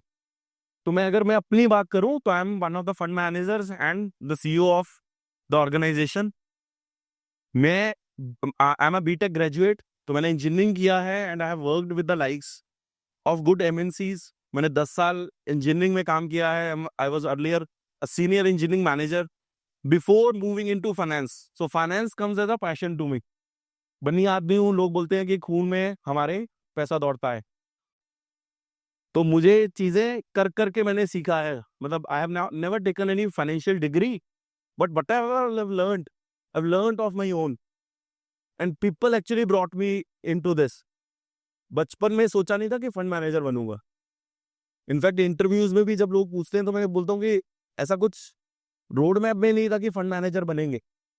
मैं तो चलता चला गया और मतलब ये रास्ता मेरे लिए कार्व आउट हुआ है, जहाँ के हमने अब रियलाइज किया कि एक्चुअली में हम लोगों की काफी अच्छी हेल्प कर सकते हैं इसके साथ, मेरे साथ। तो हमें इसके पैरेलली, मतलब इससे पहले हम 8th ईयर इन ऑपरेशंस है प्लानिफाई को लेके। तो प्लानिफाई भी एक ऐसा प्लेटफॉर्म है जहां पे आप अनलिस्टेड शेयर्स में ट्रेडिंग कर सकते हैं। आपने एनएससी का नाम सुना होगा, एमएससीआई का नाम सुना होगा, आजकल बहुत पॉपुलर हो रहे हैं नेम्स। तो हमारे प्लेटफॉर्म पे मोर देन 1000+ अपॉर्चुनिटीज है अनलिस्टेड शेयर्स में ट्रेड करने के लिए। अनलिस्टेड शेयर्स में 4 सेगमेंट है। पहला है pre IPO, second is SMEs, third is startups and fourth is delisted stocks. तो अगेन आइडिया यही था कि एक डिफरेंशिएटेड प्रोडक्ट दिया था मार्केट में। 2019 में we entered into the unlisted and we today are one of the largest platform in India to provide opportunities in unlisted space। और ये करते करते जो रोमी जी ने यहाँ पे बात की कि रेगुलेटेड प्रोडक्ट होना चाहिए, ये बात हमें 3 साल जब हमने प्लानिफाई स्टार्ट किया तब रियलाइज हुई, क्योंकि रिटर्न्स हमारे बहुत अच्छे बनने लगे। हमने रियलाइज किया अगर हमें सही तरीके से बड़ा काम करना है तो हमें स्ट्रक्चर्ड काम करना होगा, हमें रेगुलेटेड काम करना होगा। इसी वजह से हमने उसको अलग कंपनी बना के अल्फा एएमसी को सेबी से उसके सेबी का लाइसेंस लिया और फिर अपना फर्स्ट एआईएफ फंड लॉन्च किया। So part of us also includes in the investment committee Ishima, so she is my better half. हमें ज्वाइन करने से पहले ये Ernst and Young, E and Y is one of the big fours, और वहां पे Europe की वैल्यूएशंस को ये हेड करते थे। अब यूरोप के हर कंट्री में अलग अलग तरह का बिजनेस है। जैसे हमने जर्मनी को सुना है इंजीनियरिंग गुड्स का काम होता है, फ्रांस में कंज्यूमर डिस्क्रिशनरी जहां ये परफ्यूम की बॉटल्स, वाइन की बॉटल, यूके में फाइनेंशियल सर्विसेज, इटली में Italian furniture, Italian would, Italian leather. तो अलग अलग कंट्रीज का अपना अपना एक एरिया है, फोकस्ड एरिया। तो उन कंट्रीज में बिजनेसेस को इवैल्यूएट करना, उनकी ड्यू डिलिजेंस करना, और ईएनवाई के पास बहुत अच्छा बहुत बड़ा बिजनेस है ईएनवाई का यूरोप में। उस पूरी ईएनवाई की यूरोप की वैल्यूएशंस को ये हेड करते थे। So she is CFA charter और एमबीए फाइनेंस हैं जिन्होंने हमें ज्वाइन किया, क्योंकि by the end of the day valuation and due diligence is one of the key areas और की रोल जो हमें ऑपरेट करना होता है। So she works as a CIO. along with us is Manish Nath ji. ये लखनऊ से हैं और इन्होंने 20 साल न्यूयॉर्क स्टॉक एक्सचेंज पे काम किया है। वहां पर एक फंड है Arkstone capital which is a US based hedge fund, और वहां का passage to India opportunity fund manage करते थे यही माइक्रो कैप्स में, एसएमईज में। 2013 में इन्होंने उस फंड में ज्योति रेजिन पिक किया था। 1 करोड़ की इन्वेस्टमेंट आज 700 करोड़ है उस फंड में। एस्ट्रल पाइप पिक किया था 300 करोड़ की वैल्यूएशन पे, आज 60,000 करोड़ का मार्केट कैप है। 1 करोड़ की इन्वेस्टमेंट आज तकरीबन 200 करोड़ है। Similarly PD light, Refex, Waaree renewables, बहुत एक्स्ट्राऑर्डिनरी रिटर्न्स बनाए हैं उन शेयर्स ने, जिसकी वजह से ही is ranked number 1 AIF fund manager across the world. पूरी दुनिया में इनकी नंबर 1 एआईएफ फंड मैनेजर की रैंकिंग है। So we 3 formulate the investment committee and we finally 3 decide where we should invest the money and where we should not. Then we have a complete research analyst team. We sit at Gurgaon. Gurgaon is our main center. तो वहां पे हमारी पूरी analyst की team, take की team, sales की team, marketing की team, all the departments are available there. So there is a team of close to 85 people which sits at Gurgaon. We have these sector by sector analysts. I'll also talk about Atinder. So Atinder has also joined as an AVP. तो इन्होंने पहले नेत्रिका में काम किया है 14 साल, और कंपनी के कॉर्पोरेट फ्रॉड्स को ये पकड़ते थे। तो उन्होंने सेबी के साथ, आरबीआई के साथ, इनकम टैक्स डिपार्टमेंट के साथ बहुत तरह के कॉर्पोरेट फ्रॉड्स पकड़े हैं। And he also leads the risk due diligence part at Alpha AMC. तो बाकी हमारे पास CFA charter level 1, level 2, level 3 बच्चे हैं। These folks are mostly aligned कि कैसे किसी भी सेक्टर को हमें एनालाइज करना है, doing deep down research in the companies, and then we finally take a decision to invest. Overall, there is a 85-member team which sits at Gurgaon. In total, we are close to 100 people. We are present today at BKC Mumbai, Pune, Hyderabad, Pune, Bangalore, Kolkata, Ludhiana, Jalandhar. तो इन 7 regions में हम open कर चुके हैं अपने offices. Very soon in this quarter we will be opening our offices at Ahmedabad, Chennai, Hyderabad, Lucknow and Nashik. ये 5 locations हमारी और फाइनल हो गई हैं, एंड 3-4 जो प्लेसेस बची हैं like Jaipur, Indore and few other, Jamshedpur, Ranchi, ये सब जगहों पे हम लोग देख रहे हैं so that we can open up our offices there as well. So this was about the team. Now I'll talk about the fund strategy कि हम इन्वेस्टमेंट करते कैसे हैं, क्या सोच है हमारी. देखिए सबसे पहले तो हमने ब्रेक डाउन किया है यहाँ पे मार्केट कैप वाइज कि निफ्टी 50 में एक्चुअली में किस मार्केट कैप तक कंपनीज आती हैं। तो 1,75,000 करोड़ के अबव निफ्टी 50 का पार्ट बन जाता है मार्केट कैप। तो अगर आपकी कंपनी की वैल्यूएशन, अगर किसी कंपनी की वैल्यूएशन 1,75,000 करोड़ से ऊपर चली गई है, इवेंचुअली ये also this also keeps on moving up gradually year on year, तो वो निफ्टी 50 का पार्ट है, लार्ज कैप का पार्ट है। नेक्स्ट 250 कंपनीज हम लोग बोल देते हैं जनरली की वो मिड कैप का पार्ट है। तो आप 1,75,000 से नीचे आते जाइए तो 25,000 करोड़ पे आप पहुंच जाएंगे। तो मिड कैप खत्म हो जाता है 25,000 करोड़ की मार्केट कैप पे। नेक्स्ट 500 कंपनीज को हमने स्मॉल कैप की डेफिनेशन दी है, जहां 25 ऑल्दो मतलब सेबी के हिसाब से तो next is everything is small cap and micro caps, को क्लियर डेफिनेशन नहीं है, बट हमने अपनी डेफिनेशन को ऐसे चार्ट आउट किया कि 25,000 से 5,000 करोड़ में 500 ये जो कंपनीज हैं ये स्मॉल कैप का पार्ट है। इन लेस देन 5,000 करोड़ we call them as micro caps. हम और 5,000 करोड़ में भी 1,000 से 5,000 में तकरीबन 1,000 कंपनीज हैं, और 1,000 से नीचे तकरीबन 3,600 कंपनीज हैं। मोस्टली आपने म्यूचुअल फंड्स में देखा होगा तो वो 50 plus 250 plus 500 large cap, mid cap, small cap या मल्टी कैप, इन 800 कंपनीज के यूनिवर्स में काम करते हैं। पीएमएस बहुत बार 1,000 से 5,000 करोड़ में भी काम कर रहे होते हैं, क्योंकि वो भी थोड़ा एक्स्ट्रा रिटर्न जनरेट करना चाहते हैं। अगर टोटल कर दूं तो 1,800 हुआ, 1,800 का डबल है 3,600 आज। तो मेहनत ज्यादा है लेस देन 1,000 करोड़ में, बट ऑनेस्टली रिवॉर्ड भी उतना फुलफिलिंग है। मैंने आपके सामने रिवॉर्ड्स दिखाए हैं ना कि 7.5 करोड़ से 68 करोड़, रिवॉर्ड भी उतना फुलफिलिंग है। तो मेहनत करने से हमें डर नहीं लगता, क्योंकि जो इनमें से ग्रोथ वाली अच्छी कंपनीज हैं, वैल्यूएशन वाइज जो अच्छी कंपनीज है, कॉर्पोरेट गवर्नेंस जिसकी अच्छी है, अगर उन कंपनीज को आप अर्ली आइडेंटिफाई करेंगे, यहीं से ही मल्टी बैगर्स आएंगे। यहीं से कंपनीज मिलेंगी जो 10 टाइम्स, 20 टाइम्स, 50 टाइम्स और इवन 100 टाइम्स आगे ग्रो करती हैं। ओवरऑल इन्वेस्टमेंट अप्रोच हमारी सिंपल है गाइस। हम मानते हैं कि मार्केट में 4 ही चीजें मैटर करती हैं। व्हाट टू बाय, क्या खरीदना है, व्हेन टू बाय, कब खरीदना है, how much to buy and when to exit, कितना खरीदना है और कब एग्जिट करना है। Exit is also as important as the rest of the 3 things. Moving forward, if we talk about the investment framework, so we call this as LMVT। तो guys देखिए, आपने 4 इन्वेस्टिंग मॉडल्स के बारे में सुना होगा। The first is value investing, जिसमें discounted cash flows, जिसमें वॉरेन बफे है ना, बेन ग्राहम, हमने इंटेलिजेंट इन्वेस्टर पढ़ी है, हमने इन सब के बारे में सुना है। तो उसमें वैल्यूएशंस के बारे में, इंट्रिंसिक वैल्यू के बारे में बात करते हैं वॉरेन बफे, जिसमें कंपनीज की डिस्काउंटेड कैश फ्लोज के अगले 5 साल में कंपनी कितना कैश फ्लो जनरेट करने वाली है, उसका आज की वैल्यू निकाली जाती है।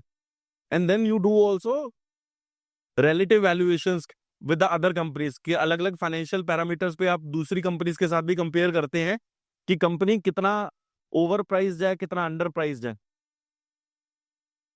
वैल्यू इन्वेस्टिंग के अलावा ग्रोथ इन्वेस्टिंग एक अनदर इंपॉर्टेंट फ्रेमवर्क है, जिसमें कैंसलिंग बहुत पॉपुलर है। अगेन ग्रोथ इन्वेस्टिंग में भी और भी मॉडल्स हैं। फिर मोमेंटम इन्वेस्टिंग आता है कि आप देखते हैं कि इंडेक्स में एक्चुअली में कौन सी कंपनीज हैं जो मूव कर रही हैं। And fourth is quality of earnings, कि अर्निंग्स की क्वालिटी कैसी है। इन 4 इन्वेस्टिंग मॉडल्स के ऊपर ही, इन 4 फिलोसफीज के ऊपर ही सारे इन्वेस्टिंग मॉडल्स बनते हैं। तो हमने उसको अमेलगमेट करके इन चारों मॉडल्स को अपना फ्रेमवर्क बनाया है, जिसको हम LMVT बोलते हैं। L goes for leadership, M goes for moat, V goes for valuation and T goes for tailwind। Leadership में पहले बंदा बाद में धंधा, बिजनेसमैन कैसा है, फाउंडर कैसा है, उसका विजन क्या है, उसका बिजनेस अक्यूमन क्या है, कितना शार्प है वो, कितना बड़ा सोच सकता है, और उसकी कॉर्पोरेट गवर्नेंस, उसकी नीयत कैसी है, उसकी मैनेजमेंट टीम कैसी है, ये सब पार्ट बनता है लीडरशिप का। देन कम्स मोट, कि बेसिकली एक की डिफरेंशिएटिंग फैक्टर क्या है बिजनेस का। It could be a network effect, it could be a product, it could be economy of scale. किस वजह से कोई बिजनेस, दूसरा बिजनेस उस बिजनेस में जल्दी जल्दी एंटर ना कर पाए। कोई हो सकता है उसके पास IP हो, पेटेंट हो, लाइसेंस हो, जिसकी वजह से दूसरे एंटर नहीं कर पा रहे। थर्ड वैल्यूएशन, जिसके बारे में मैंने पहले भी बात करी है, T गोज फॉर टेलविंड। इस वक्त पूरी की पूरी दुनिया का और इंडियन गवर्नमेंट का कहां पर फोकस है? पूरी दुनिया इस वक्त एआई पे फोकस है, आर्टिफिशियल इंटेलिजेंस पे। यही 10 साल पहले लोग मोबाइल ऐप्स पे फोकस थे। और इस वक्त इंडियन गवर्नमेंट की बात करूं तो बहुत सारी थीम्स हैं। उसमें सबसे पहली थीम है पावर। तो पावर जनरेशन में सोलर, विंड, रिन्यूएबल्स जिसको हम बोल रहे हैं, या इवन न्यूक्लियर। न्यूक्लियर के ऊपर भी अभी फ्रेमवर्क आया है। आपको 1-2 साल में न्यूक्लियर के ऊपर भी कंपनीज आती हुई दिखेंगी।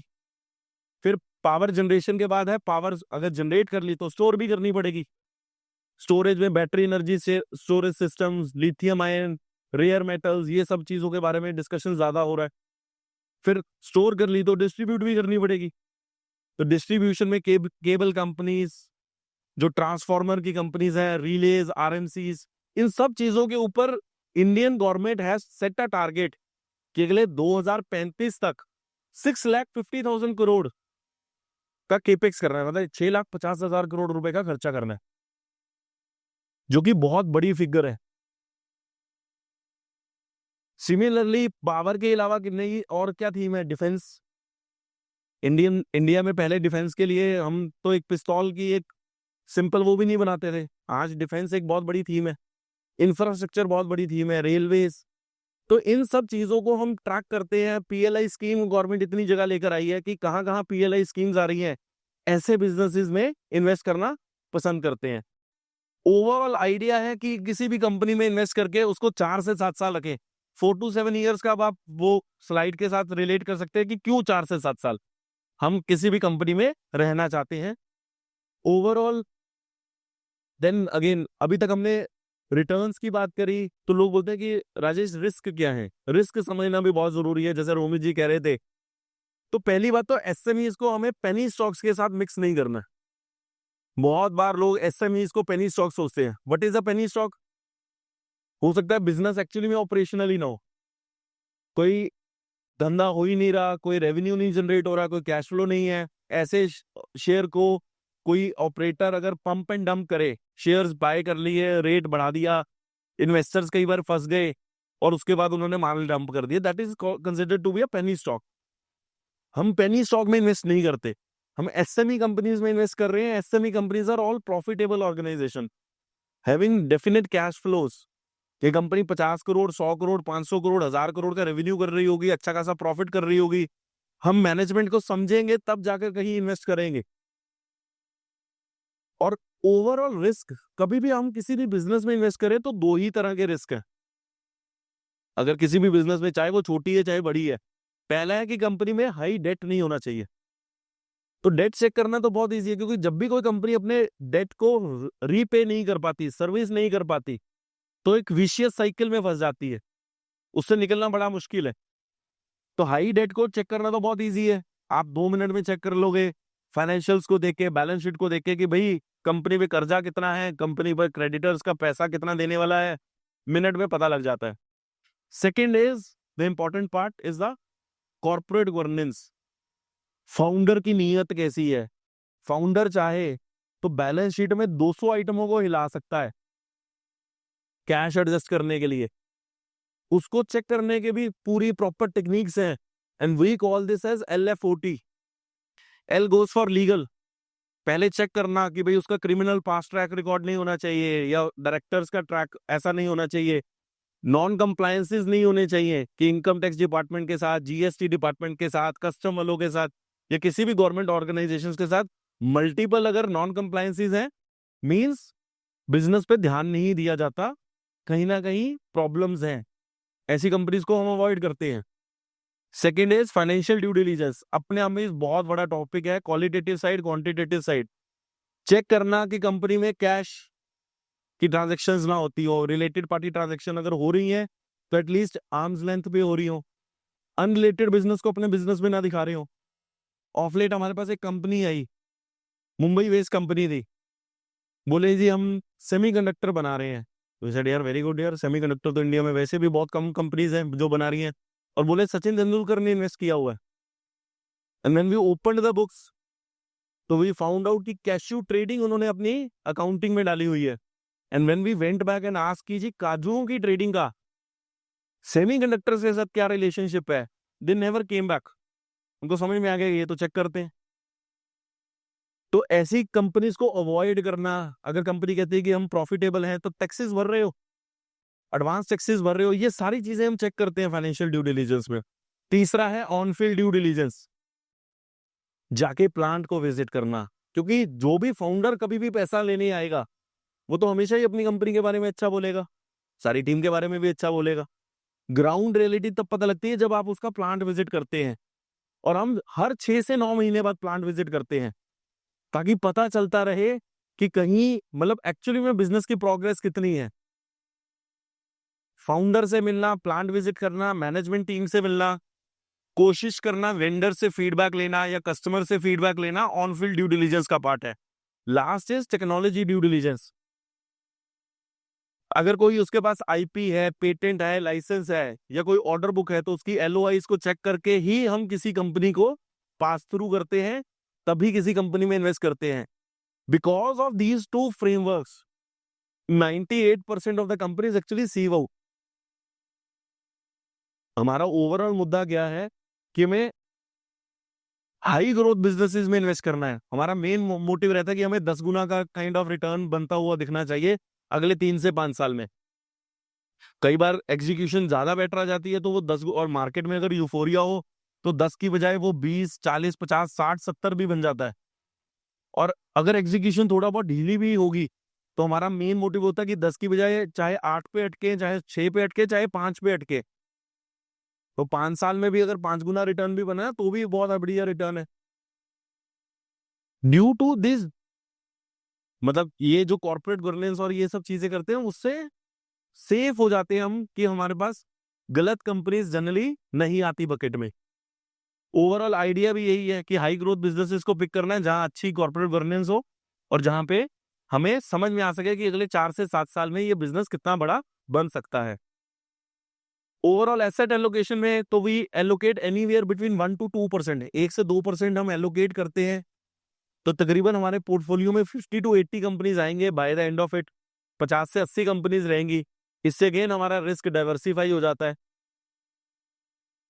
We can move forward. अभी तक हमारे फंड में 22 कंपनीज हमने पिक की हैं, तो इसको 3 स्टेजेस में बांट सकते हैं। पहला है प्री आईपीओ, जो आईपीओ से पहले, तो इंडिया में 382 मर्चेंट बैंकर्स हैं। 382 मर्चेंट बैंकर्स में से top 40 merchant bankers bring 98% of the IPOs. हम उन 40 के 40 मर्चेंट बैंकर्स के साथ काम करते हैं।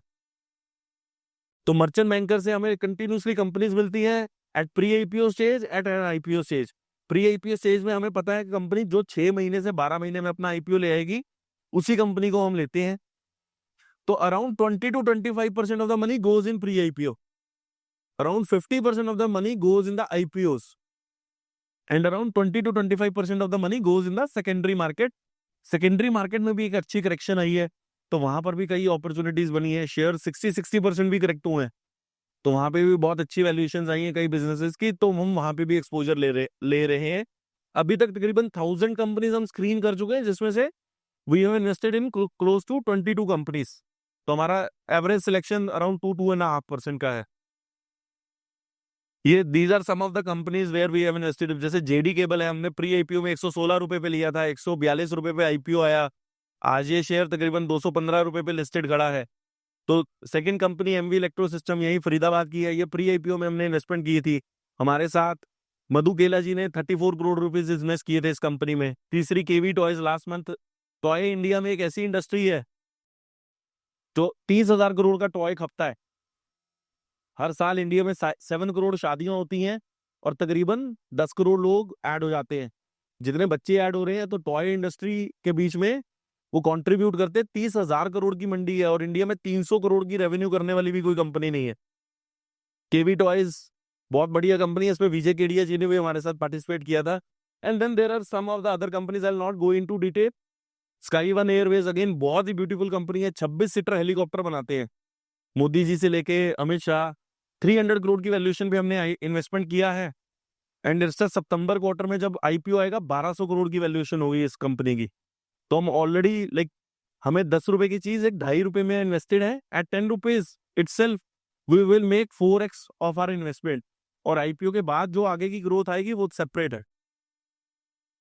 तो now will talk about the fund structure. This is the last few slides. So सबसे पहले तो क्वेश्चन पूछते हैं कि राजेश 1 करोड़ रुपए मांग रहे हो, लेके भाग तो नहीं जाओगे? तो जैसे रोमी जी ने यहाँ पे बात की कि रेगुलेटेड प्रोडक्ट क्यों जरूरी है, क्योंकि इसमें पैसा उतना ही सेफ है जैसा आप म्यूचुअल फंड में इन्वेस्टमेंट करते हैं। तो म्यूचुअल फंड में भी सेम स्ट्रक्चर रहता है गाइस, सारा का सारा पैसा कस्टोडियन के पास रहता है। हमारा कस्टोडियन आईसीआईसी बैंक का, अगेन सेबी रजिस्टर्ड कस्टोडियंस होते हैं ये लोग। तो आईसीआईसी बैंक सारे असेट को मैनेज करती है, चाहे वो कैश है चाहे वो शेयर्स हैं। कोई भी कंपनी अगर कल को अपना बिजनेस छोड़ती भी है, जैसे रिलायंस म्यूचुअल फंड था, इतना बड़ा बिजनेस ग्रुप था, उन्होंने एग्जिट किया, निपॉन इंडिया आ गई, इन्वेस्टर का पैसा टोटली सेफ था। कभी भी आपने कोई नहीं सुना होगा कि इन्वेस्टर के पैसे को कुछ हुआ। एल&टी म्यूचुअल फंड इतना बड़ा group, they made an exit, HSBC बन गया, इन्वेस्टर का मनी सेफ था, क्योंकि सारा पैसा कस्टोडियन के पास होता है। कंपनी के पास, फंड मैनेजर के पास 5 पैसे का भी एक्सेस नहीं है। सिमिलरली इंडिया में कैम्स और के फिनटेक, यही 2 प्राइमरी केआरएस हैं। उसमें फंड अकाउंटिंग तो थर्ड पार्टी ही, यहाँ पे भी एनएवी कंप्यूट होती है, जैसे आपको म्यूचुअल फंड में कंप्यूटेशन मिलती है, बस यहाँ महीने में एक बार एनएवी आती है। तो एनएवी की कंप्यूटेशन थर्ड पार्टी करती है ताकि कोई मैनिपुलेशंस ना हो। आरटीए अगेन थर्ड पार्टी है, जो आपके यूनिट्स को रजिस्टर करके ट्रांसफर करके देता है डीमेट में। और केवाईसी भी के फिनटेक करती है। Then we also have a trustee. Trustee का काम है कि चेक करते रहना कि हम सारे सेबी के कंप्लायंसेस अच्छे से फॉलो कर रहे हैं। ओवरऑल गाइस, इसमें एक लाइन पढ़ने वाली है, see this is going to be 1,000 crore fund and here a line is written कि 10% ऑफ द कमिटमेंट अमाउंट हम हर क्वार्टर मंगवाते हैं 10 क्वार्टर्स के लिए। इस चीज को समझ लेते हैं। तो देखिए, minimum investment in an AIF, जैसे हमने बात करी 1 करोड़ है, तो अगर 1 करोड़ की एग्जांपल है तो 10% मनी का मतलब क्या हो गया? 10% money is 10 lakh. Her quarter में मंगवाते हैं for next 10 quarters.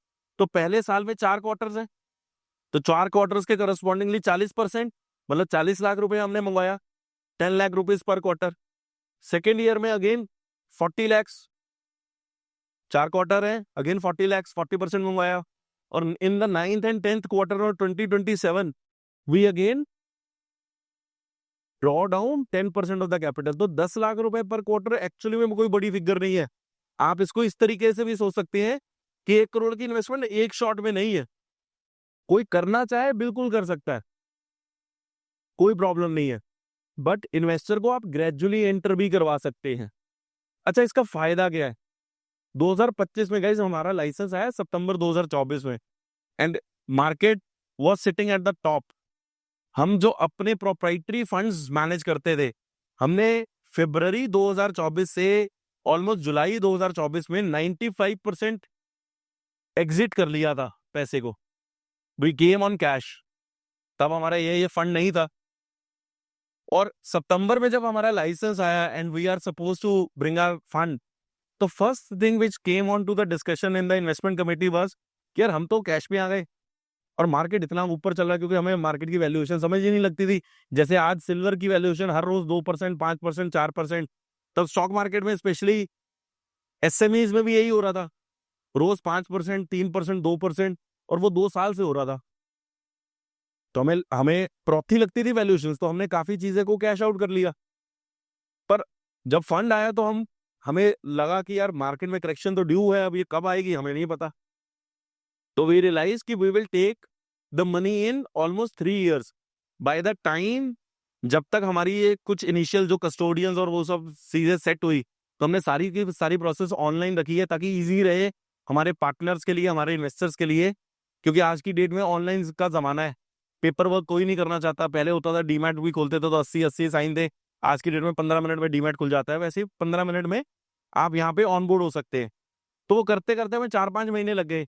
In March we took a decision कि हम 2.5 साल में पैसा मंगवाएंगे। और जब हम लोगों को बोलते थे कि जी मार्केट हमें 2025 में अभी सबड्यूड लगती है, तो people used to give us shares कि यार हमें स्टॉक मार्केट तो क्यों, अभी तो मार्केट में जरा से करेक्शन आया फिर बढ़ जाएगी। हम कहते थे हमें लगता है कि मार्केट में अभी कंसोलिडेशन होगा। तो कंसोलिडेशन 25 के बाद आते आते end of the 2025 people have started actually appreciating us. ये हमारा one of the key USP बन गया, जो कि हमने सोचा नहीं था। हम तो मार्केट में धीरे धीरे एंट्री बिकॉज हमें लगता था मार्केट थोड़ा सा सबड्यूड रहेगी, इसकी वजह से कर रहे थे। 2025 में मेरे को याद है जुलाई में we were sitting on almost 33% of cash. हमारे पास फंड के बीच में 18 करोड़ रुपए कैश पड़ा था and people used to ask us कि आप डिप्लॉय क्यों नहीं कर रहे। हमें लगता था मार्केट अभी भी फ्रॉथी है, थोड़ा और करेक्ट होगी। And in December we purchased quite a good, मतलब हमने 6 करोड़ डिप्लॉय किया है। जनवरी में we deployed close to 10 to 12 crore और now we are almost close to zero cash. तो हमने, क्योंकि मार्केट ने अच्छा करेक्शन दिया है, हमने बहुत ही एंट्री जो है हमारी बहुत ही बढ़िया बन रही है। And good part is we don't time it. हमें लगता है कि 2.5 साल में हर सेक्टर की हर कंपनी एक ही दिन में तो बॉटम बनाएगी नहीं, पर 2.5 साल में ये अच्छा टाइम आएगा। कभी कोई इंडस्ट्री नीचे आ रही है बिकॉज ऑफ सम न्यूज और सम फैक्टर, क्योंकि ट्रम्प साहब कुछ बोल दिया या कहीं पे कोई लड़ाई लग गई या कुछ हो गया, तो वो जो अच्छी टाइम पे इन्वेस्टमेंट्स हैं वो करना बहुत जरूरी है, क्योंकि जिसने ये माल कंसोलिडेट करके खरीद लिया वही पैसा बाद में बनाकर जाता है। मैं आपको एग्जांपल से समझाता हूँ। देखिए 8 ईयर की साइक्लिसिटी है मार्केट की। 2024 से हम यूएस का डेट क्राइसिस अनवील होता देख रहे हैं, चाहे वो अभी कुछ भी बात करें हम ट्रम्प साहब की, ये सब उसके बाय प्रोडक्ट्स है या रेपरकशंस है तो डेट क्राइसिस का प्रॉब्लम ना यूएस का। $34 ट्रिलियन का डेट है जिसको सर्विस नहीं कर पा रहे। पहले पैसा छापते थे, अब पैसा छापेंगे इन्फ्लेशन बढ़ जाती है, 15% हो जाती है, पैसा भी नहीं छाप सकते, तो करेंगे आप किसी कंट्री को ओवरटेक कर लो, किसी के साथ तो धक्काबाजी भी चल रही है, जिसके कारण सारी मतलब ऊपर नीचे हो रही है चीजें। पूरे वर्ल्ड का ट्रेड एक्चुअली में सप्लाई चेन शिफ्ट हो रहा है, गिविंग यूनिक अपॉर्चुनिटी। चलो 2024 में तो अभी मार्केट अभी करेक्ट होना स्टार्ट हुई। 2016 में क्या हुआ था? नवंबर 2016 में डीमोनेटाइजेशन हुई थी इंडिया में। अगर किसी को मतलब इफ पीपल कुड रिकॉल, 8 नवंबर 2016 मोदी जी आए टीवी पे, मैं कैश को खत्म कर रहा हूं। 2016 से 8 साल पहले चलते हैं। 2008 में क्या हुआ था? यूएस सब प्राइम क्राइसिस, रियल एस्टेट डूबी, Lehman Brothers and few banks got corrupt, है ना, बैंकरप्ट। 2008 में भी मार्केट में अच्छा करेक्शन था। उससे 8 साल पहले चलते हैं। 2000 में क्या हुआ था? IT bubble bast. 8 साल पहले चलते हैं। 92 93 में क्या हुआ था? हर्षद मेहता का केस। सेम 84 85 में। मतलब हर 8 साल में मार्केट करेक्ट होती है, ये हम हमेशा से देखते आए हैं। और 8 साल के बाद मार्केट की करेक्शन के बाद अगले 3 साल क्या होता है? आप 2001 से 2003 उठा के देखिए, स्टॉक मार्केट ने एक्चुअली में नेगेटिव रिटर्न्स दिए, कंसोलिडेशन चल रही थी मार्केट में। सेम 9 से 11 उठा के देखिए, मुझे याद है 2011 में हम स्टॉक मार्केट खोलते थे, जिस लेवल पे मार्केट खुलती थी उसी लेवल पे बंद होती थी। ऐसा लगता था कि बिल्कुल ही डेड हो गई है मार्केट, ना साला 20 पॉइंट ऊपर जाती थी ना 20 पॉइंट नीचे जाती थी। और मैं सेंसेक्स की बात कर रहा हूँ, ऐसा लगता था खुली भी फ्लैट है, बंद भी फ्लैट हुई है, मूवमेंट ही नहीं होता था 2011 में। 9 से 11 सेम था। 9 से 11 में कुछ रिटर्न्स नहीं बने इन्वेस्टर्स के, सेम 17 से 19 है। पर जिसने माल अकोमुलेट कर लिया इन 3 सालों में, 7 to 8 की रैली सोचिए अगर आप मार्केट में थे उस वक्त, या 15 से 16 की रैली सोचिए, या 23 से 24 की रैली में तो सारे ही होंगे। आप सोचिए कि मार्केट ने कैसे रिटर्न दिए। यही शेयर 10 गुना, 20 गुना, 40 गुना, 80 गुना और 100 गुना भी हुआ है। इनफैक्ट एक टाइम वो भी आ जाता कि जब कूड़ा के मतलब कूड़ा शेयर, वही जो पेनी स्टॉक है, वो भी चलने लग जाते हैं। वो भी, उसकी भी कोई ना कोई न्यूज़ तभी एक्चुअली में मोस्टली चल रही होती है, जहां पर कोई ना कोई कहानी बना दी जाएगी कि इस कंपनी को, ये बड़ी कंपनी ओवरटेक कर रही है, ये हो रहा है, वो हो रहा है। शेयरों का रेट कितने कितने बढ़ते हैं। आज कंपनी से हमें 8-8, 10-10, 12-12 की पी पे मिल रही है, तब हमें कंपनी 80 और 100 की पी पे भी नहीं मिलती। जैसे सिल्वर 35,000 पे किसी को नहीं खरीदनी थी, 3,60,000 पे सबको खरीदनी है। वैसे ही 10 की पी पे शेयर किसी को नहीं खरीदने होते, पर 80 से 100 में रिटेल इन्वेस्टर, स्पेशली जो रिटेल है, वो जरूर पार्टिसिपेट करता है। And that is the time to book, that is the time to come out. तो हम इवेंचुअली यही हमने अपने फंड में रखा है कि 2.5 साल में हम पैसे ले रहे हैं, अगले 1-2 साल की ग्रोथ के बाद 95% जब वो यूफोरिक फेज बनेगा मार्केट का, तो हम धीरे धीरे पोजीशंस को काटते रहेंगे। ऑल्दो लिस्टेड शेयर्स हैं, कोई ऐसा भी हो सकता है कि 2 साल बाद, 4 साल बाद 20 गुना हो गया, 40 गुना हो गया, हम तब भी पोजीशन को काट सकते हैं। और जब हम शेयर को बेचते हैं तो this is how we are different from a mutual fund. We return the money back, we do not reinvest that money. तो पैसा वापस कर दिया जाता है इन्वेस्टर को। आगे बढ़ते हैं। तो गाइस ये फंड स्ट्रक्चर है, 2% management fees and 20% is the profit sharing. Now this is consider on a 12% hurdle. Now this is considered to be the most transparent method of investing.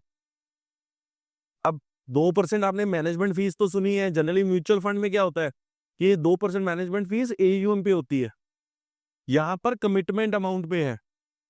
तो मतलब क्या है कि अगर मैंने म्यूचुअल फंड में 1 करोड़ का 10 करोड़ कर लिया, तो मेरी जो 2 लाख रुपए की फीस थी वो बढ़ के 20 लाख हो चुकी है, क्योंकि वो एनएवी में कट रही है, पता नहीं चलता, एडजस्ट हो जाती है एनएवी में, पर 20 लाख रुपए की फीस हर साल कट रही है। यहां पे क्या है कि 1 करोड़ का चाहे 10 करोड़ हो, चाहे 1 करोड़ का 20 करोड़ हो, 2 लाख रुपए की फीस 2 लाख रुपए ही रहेगी। और जो 1 करोड़ के ऊपर 98 लाख रुपीस बने, पहले इन्वेस्टर को 1 करोड़ 12 लाख बनाकर देने हैं, उसके बाद प्रॉफिट शेयरिंग होगी। मतलब 12% का एक कंपाउंडेड रिटर्न दिया जाता है इन्वेस्टर को। उसके बाद तो प्रिंसिपल उसका सेव किया जाता है, फिर 12% का कंपाउंडेड रिटर्न दिया जाता है, उसके बाद टोटल का 80-20 का प्रॉफिट शेयरिंग है। Now why this is considered to be the most transparent method of investing? क्योंकि फंड मैनेजर को पता है अगर वो सितंबर 2024 में या जुलाई से सितंबर वाले क्वार्टर में या उस ईयर के क्वार्टर में प्रॉफिट बुक करेगा, तो अगर 100 रुपए का आज भी शेयर 40 to 60 की रेंज में है, 100 पे एग्जिट करेगा तो उसको पता है मेरे को 20 बचेंगे, इन्वेस्टर को 80 आएंगे। पर यही अगर वो 60 पे एग्जिट करेगा तो उसको 12 आएंगे, इन्वेस्टर को 48 ही आएंगे। तो अपने 12 के 20 बनाने के चक्कर में फंड मैनेजर इन्वेस्टर का भी भला करता ही करता है। म्यूचुअल फंड में कैसा डिफरेंट है? म्यूचुअल फंड हमेशा एक पैरोगेट या एक हमेशा क्या बात करेंगे कि आप बने रहिए, आप एग्जिट मत करिए, क्योंकि जिस दिन आप एग्जिट कर जाओगे, आपका इन्वेस्टर एग्जिट कर जाएगा, म्यूचुअल फंड को फीस आनी बंद हो जाएगी। तो ऐसा नहीं है कि म्यूचुअल फंड के फंड मैनेजर्स नहीं चाहते कि ओवर हीटेड मार्केट है, मार्केट बहुत बड़ी हुई है, बट वहां अगर पैसा इन्फ्यूज हो रहा है तो they will have to deploy into the market. वो कैश पे नहीं बैठ सकते। आप अगर रेगुलेशन में भी पढ़ेंगे, 95% of the money has to be invested in the market. इसी वजह से सबड्यूड रिटर्न है। लॉन्ग रन में हम कहते हैं म्यूचुअल फंड के 12 से 20% रिटर्न है, whereas in our product we believe it is 3 times more। ये 36 to 60% के कैगर वाला रिटर्न वाला प्रोडक्ट बन जाता है। वॉरेन बफे भी आपने नाम सुना होगा, वो 75-25 करते हैं, 75% to the investor, 25% he takes home on a 6% hurdle. Even Mohnish Pabrai do the same, 75-25 on a 6% hurdle. 90% of the funds, although 90% of the funds in the world works on 220, इसको हमारी भाषा में 2 और 20 मॉडल बोला जाता है। और इस 220 के मॉडल में ओवरऑल जो ये हमने हर्डल है इंडिया में, अगर आप 90% या 95% फंड्स देखेंगे तो 8 या 10% का हर्डल देते हैं। Only 5% of the funds actually work on a 12% hurdle. So we have selected 12% hurdle because we want investor के जेब में पैसे ज्यादा जाएं। 8 की बजाय 12 का मतलब है 50% more compounded return. Now come to the last slides guys. तो एक दो एग्जांपल्स देख लेते हैं। मान लीजिए 1 करोड़ रुपए इन्वेस्टर ने लगाए थे और फंड के एंड में 6 करोड़ रुपए बने, तो 6 करोड़ में से 1 करोड़ तो प्रिंसिपल अमाउंट ही था, 5 करोड़ का प्रॉफिट हुआ। इस 5 करोड़ का 80%, 80% मतलब 4 करोड़ इन्वेस्टर को गया और 20% फंड को गया। तो इन्वेस्टर के पास क्या आया? 1 करोड़ प्रिंसिपल का और 4 करोड़ प्रॉफिट का, टोटल 5 करोड़, और फंड के पास 1 करोड़ गया। एक और एग्जांपल देख लेते हैं। यहाँ पे हमने 100 to 200 की डिस्ट्रीब्यूशन बताई है कि पहले 100 रुपीज का तो इसका इन्वेस्टर का प्रिंसिपल अमाउंट था, तो 100 रुपए का प्रॉफिट बचा। अगर मेरा 100 रुपए 200 रुपए हुआ एक साल में, तो पहला 100 रुपए तो प्रिंसिपल था। 100 रुपए के प्रॉफिट में पहले 12 रुपए इन्वेस्टर को चले गए, अगले 3 रुपए फंड को चले गए। अभी तक हमने 15 रुपए का प्रॉफिट शेयर किया। 15 का 20%, 15 का 10% क्या है? 1.5, 1.5 रुपीज। तो 1.5 + 1.5 3 रुपए हो गए। बेसिकली 20% है, 15 रुपए का 20% इज 3 रुपीज, और 15 का 80% इज 12 रुपीज। तो हमने 80-20 कर दिया। ₹15 का प्रॉफिट बांटा है, पहले 12 इन्वेस्टर को, अगले 3 फंड को। 85 रुपीज का प्रॉफिट बचा, उसका भी फिर 80-20 कर दिया, 68 इन्वेस्टर को, 17 फंड को, तो 17 प्लस 3 फंड के पास 20 रुपए आ गए, इन्वेस्टर के पास 68 प्लस 12 80 रुपीज का प्रॉफिट, प्रिंसिपल को ऐड के 180, तो investor got 180 and the fund got 20 rupees.